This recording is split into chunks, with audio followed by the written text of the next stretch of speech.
Cảm ơn các bạn đến với Phương Kitchen. Đây là bánh mì Pháp croissant. Phương đã có video hướng dẫn, nhưng Phương đang đi tìm lại cái hương vị bánh mì cua, bánh mì sừng trâu mà ngày xưa những năm 90 Phương hay ăn của tiệm bánh Đức Phát ở Sài Gòn. Nó có cái vị rất thơm bơ.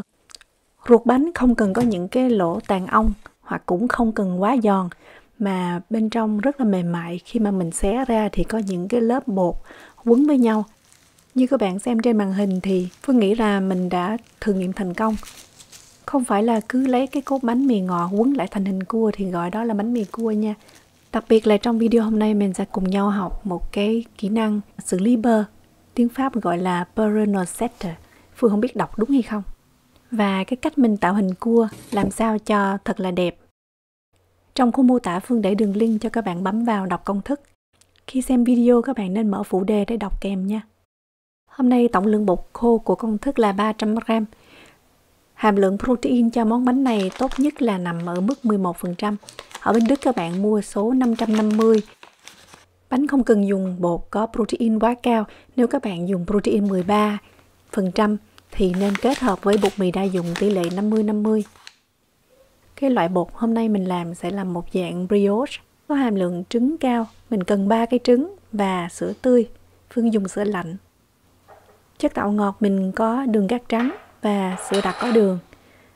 Muối, men, ở đây Phương dùng men tươi. Các bạn có thể dùng men khô, lát nữa Phương sẽ vào chi tiết thành phần mỗi nguyên liệu nha. Và cuối cùng là bơ, Phương dùng bơ lạnh nhưng mà nó mềm. Trứng mình cũng dùng trứng lạnh luôn nha, để cho bột mau nhồi đạt. Bột không bị quá nóng do lực ma sát khi nhồi. Cái trứng thứ ba thì Phương sẽ tách ra đánh tan, cho vào thố nhồi. Nhưng mà mình chừa lại đúng 10g. Phần trứng này mình sẽ để dành phết lên mặt bánh trước khi mình mang đi nướng. Lượng sữa mình sẽ chăm vào làm sao cho tổng lượng chất lỏng tổng cộng là 200g.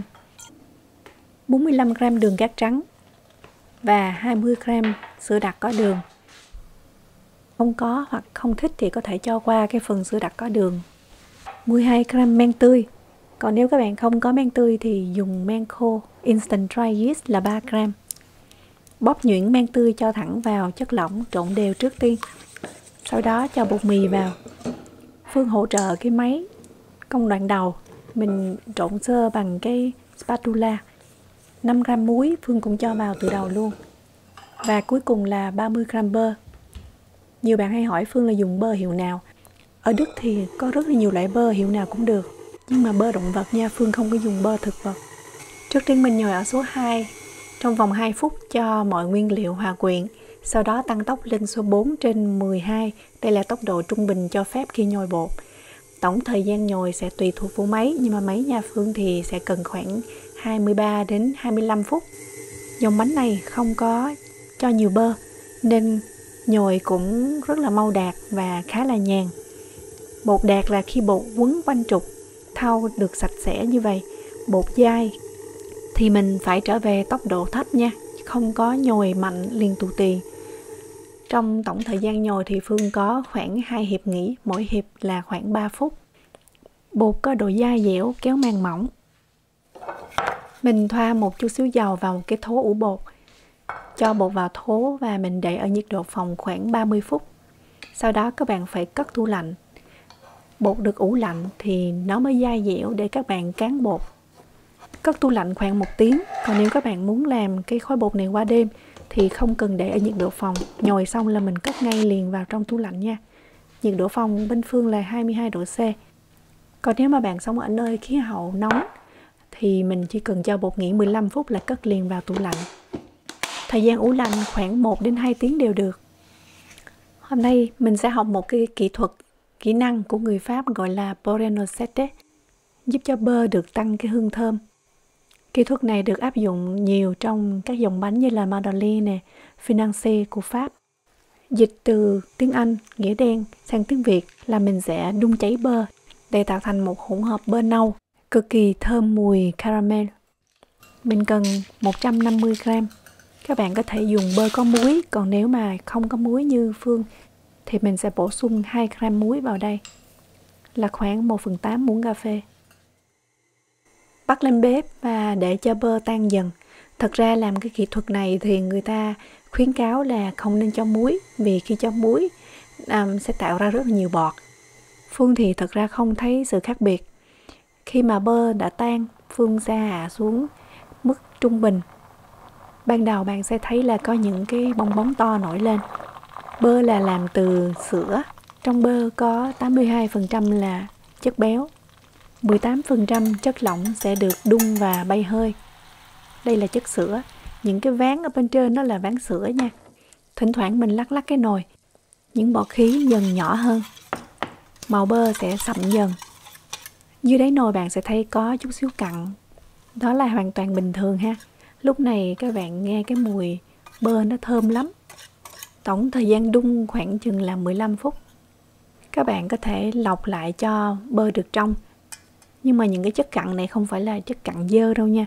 70% cái hương thơm nó nằm ở trong cái phần cặn này.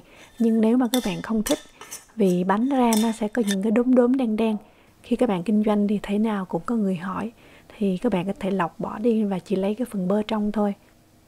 Sau khi bơ nguội, mình bọc kín và cho vào tủ lạnh. Bước này Phương hay làm tranh thủ trong lúc mà mình nhồi bột đó các bạn. Hỗn hợp này mình thu được 110 gram. Nếu các bạn lấy luôn cái phần cặn là 120 gram. Phương cho thêm 10 gram bột sữa để tạo thêm cái độ béo cho cái bơ. Và 25 đến 30 gram đường tạo vị ngọt. Món bánh cua, bánh sừng trâu này có cái vị rất là đậm đà, mặn mặn ngọt ngọt. Các bạn cố gắng làm theo và đừng nên giảm bơ hoặc là giảm đường nha. Ăn xong thì mình chỉ cần tập thể dục thôi. Đây là khối bột sau khi đã ủ lạnh. Phương rắc chút xíu bột khô lên bề mặt. Sau đó cho bột ra bàn và mình sẽ cán ra. Phương sẽ chọn tỷ lệ phần trăm nước hydration cho cái phần bột này là hơi cao so với cái công thức gốc bình thường của croissant. Vì Phương muốn bánh mềm mại mà mình cũng không có cần cán quá nhiều lớp như là croissant. Cho nên các bạn cứ thoải mái dùng thêm bột áo để chống dính nha. Sau khi cán bột có độ dày khoảng 1 cm, Phương cho 2/3 lượng bơ đường này lên đây, trải đều ra. Còn 1/3 mình sẽ giữ lại để cho cái lớp cán tiếp theo. Khi cho phần bơ đường thì khoảng 1 cm cách cái phần mép bột, các bạn không cần phải trét phần bơ đường. Tại vì khi mình cán thì nó sẽ tự động dàn ra. Nếu các bạn trét quá nhiều và đầy quá thì nó sẽ phọt bơ ra ngoài. Gấp bột lại làm 3. Dùng màng bọc thực phẩm bọc lại và cho vào tủ đông đá 30 phút. Bên Phương khí hậu mát thì mình cứ để nhiệt độ phòng cái phần bơ dư này.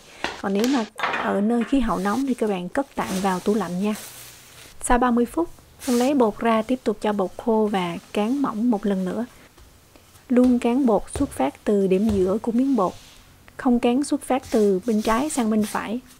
Bơ cần có độ sệt nhưng cũng không được để lạnh và đông cứng thì bạn không thể trét lên bột. Dùng hết lượng bơ đường hồi nãy mình chừa lại. Bây giờ mình lại gấp lại một lần nữa 1/3. Vậy là mình đã có 2 lần cán, mỗi lần 3 lớp, tức là bây giờ miếng bột của mình có 9 lớp. Bánh mì cua, bánh mì sừng trâu kiểu Việt thì mình thấy như đó là đủ rồi. Không cần phải có quá nhiều lớp như bánh mì croissant của Pháp. Bây giờ sau khi nghỉ 30 phút trong tủ đá, Phương lại tiếp tục lấy cái miếng bột này ra là mình cán một lần nữa cho nó mỏng ra. Kỳ này mình sẽ cán mỏng, có bề dày khoảng 5mm để mình cắt bột và tạo hình cua. Trong quá trình cán các bạn thấy mềm quá, bột co giãn nhiều thì nên cất vào tủ đá, tiếp tục để cho bột thư giãn nha. Sau khi cán có bề dày 5mm thì Phương sẽ cán thành một cái hình chữ nhật có kích thước là 36 x 32 cm. Sau đó cắt ra thành 4 hình chữ nhật nhỏ. Từ mỗi hình chữ nhật nhỏ cắt được 2 cái hình tam giác. Phương cũng có suy nghĩ là mình có nên mua một cái dụng cụ để cắt croissant hay không. Nó giống như là một con dao và có kích thước, cây thước sẵn. Mình cắt thì mỗi miếng bột nó sẽ rất là đều nhau. Nhưng mà thôi, nhà kho của Phương chứa rất là nhiều dụng cụ bếp và cũng chật rồi. Khi mình cuốn thì nhẹ nhàng vừa cuốn và vừa nâng nó lên, kéo nhẹ về phía sau. 2 cái góc của hình tam giác cân thì mình sẽ kéo cho nó hơi giãn ra chút như vậy để tạo hình 2 cái càng cua. Dùng tay ôm cái miếng bột lại để cho nó có cái hình cung tròn. 2 cái càng cua thì mình sẽ cho nó dính chặt vào nhau. Trong lúc nở và nướng nó sẽ bung ra các bạn. nhưng mà mình vẫn phải tạo hình và định hình cho nó. Khay nướng bánh của Phương thì có chất chống dính, mình không có cần phải lo giấy nến. Cái này sẽ tạo thêm bánh có độ giòn. Cái phần đế bánh đẹp là sẽ có khoảng 4 đến 5 lớp như vậy nè các bạn. Nếu mà bạn ở nơi khí hậu nóng thì phải nhanh tay, nếu mà có người phụ càng tốt. 3-4 cái cuối cùng thì Phương cảm nhận bột nó bị mềm ra. Tạo hình hơi khó một chút. Bây giờ đậy kính và mình sẽ ủ ở nhiệt độ phòng. Nhiệt ủ không được quá 25 độ C. Không là cái lớp bơ nó sẽ tan chảy ra ngoài hết. Đối với cái khí hậu bên Phương thì thời gian ủ là 2 tiếng rưỡi. Bột phải nở gấp đôi thì mình mới mang đi nướng được nha. Đây là sau 1 tiếng. Phương thấy nó chưa nở núng nính. Đậy lại và để tiếp thêm 1 tiếng đồng hồ nữa. Bây giờ là sau 2 tiếng. Phương từ từ đi mở lò, làm nóng 200 độ C. Đây là 10 gram trứng mình đã có chừa lại đó các bạn. Phương cho vào đây là tí muối để trứng được hòa tan và khi mình phết bánh nó không có bị quằn quện. Các bạn có thể pha tí sữa vào đây cũng được, nhưng mà mình muốn cái bánh nó có cái màu sậm nên mình chỉ dùng trứng gà nguyên chất. Cho vào giữa tầng của lò 180 độ C có quạt. Còn nếu các bạn không có quạt thì các bạn để lửa trên dưới 200 độ C. Bánh này được nướng ở nhiệt cao. Nếu lò bạn có quạt thì đó là một lợi thế. Ban đầu bạn thấy là bơ nó sẽ chảy ra, nhưng từ từ nó sẽ rút ngược trở vào bánh. Đó là điều hoàn toàn bình thường. Cũng giống như nướng cái món bánh Barbarotti thì nó là cùng một cái nguyên tắc như vậy. Nếu các bạn nướng mà thấy bánh từ đầu đến cuối nằm trong một cái vũng bơ thì nhiệt của bạn chỉnh hơi thấp. Cái này cũng có thể là tùy theo lò. Đối với cái khay nướng nhà Phương không có lót giấy nướng bánh thì mình sẽ có được cái lớp đế giòn. Tuy là cái mâm mình sẽ phải chịu khó chua rửa chút xíu. Đây là món bánh tuổi thơ của Phương. Phương ăn và đã nhớ in trong đầu. Nên khi mình làm thì mình cố gắng làm cho giống cái hương vị ngày xưa. Để chia sẻ với các bạn, kỹ thuật Beurre Noisette cho cái bơ của mình thơm hơn rất nhiều. Đây là món bánh mà khi ăn mình không có cầm cắn, mà là mình sẽ ăn và ăn từng lớp, xé từ bên ngoài vào bên trong này các bạn. Và Phương nhớ rất rõ là cái đế bánh thấm được bơ ăn mặn ngọt rất là ngon. Các bạn có thể cho một thỏi bơ khoảng chừng 5 gram đến 10 gram vào bên trong và cuộn lại. Nhưng mà mình thấy không cần thiết vì cái lớp bơ này nó cũng đủ béo rồi. Phương chia sẻ những hình ảnh, những lần thử nghiệm của Phương thì mình cũng đã có áp dụng cái phương pháp cán bột cùng với nguyên một tảng bơ. Thì cách đó khá khó vì tảng bơ dễ bị gãy, mà các bạn cán không đều tay là không có tách lớp được. Trên màn hình các bạn đang xem là bánh ủ chưa tới, nó còn khá đặc ruột ở bên trong. Còn đây là bơ mà khi mình không có lọc lại cái phần cặn. Nhìn thì nó không bắt mắt nhưng mà ăn thì rất là ngon và thơm. Mỗi khay nướng bánh có truyền nhiệt khác nhau. Đây là cái khay ở nhà em của Phương. Cùng nhiệt độ như vậy mà lò nhà Phương thì cho ra bánh đậm màu hơn. Nếu bánh được ủ tốt thì bên trong sẽ rất là mềm. Còn nếu mà đặc ruột như vậy có nghĩa là cần phải ủ thêm. Đây là bánh Phương quên cho muối vào lòng đỏ trứng để mình phết nó hơi bị quằn quện. Còn đây là bánh mình có pha thêm sữa thì nó không có đậm màu lắm. Tụi nhỏ nhà Phương cho rằng bánh này ngon hơn món bánh croissant Pháp truyền thống luôn đó các bạn. Mà dễ làm hơn nữa. Phương cảm ơn các bạn đã theo dõi video. Chúc các bạn cũng làm thành công món bánh ngon cho gia đình. Hẹn gặp lại các bạn vào mỗi thứ 5 hàng tuần. Chào tạm biệt.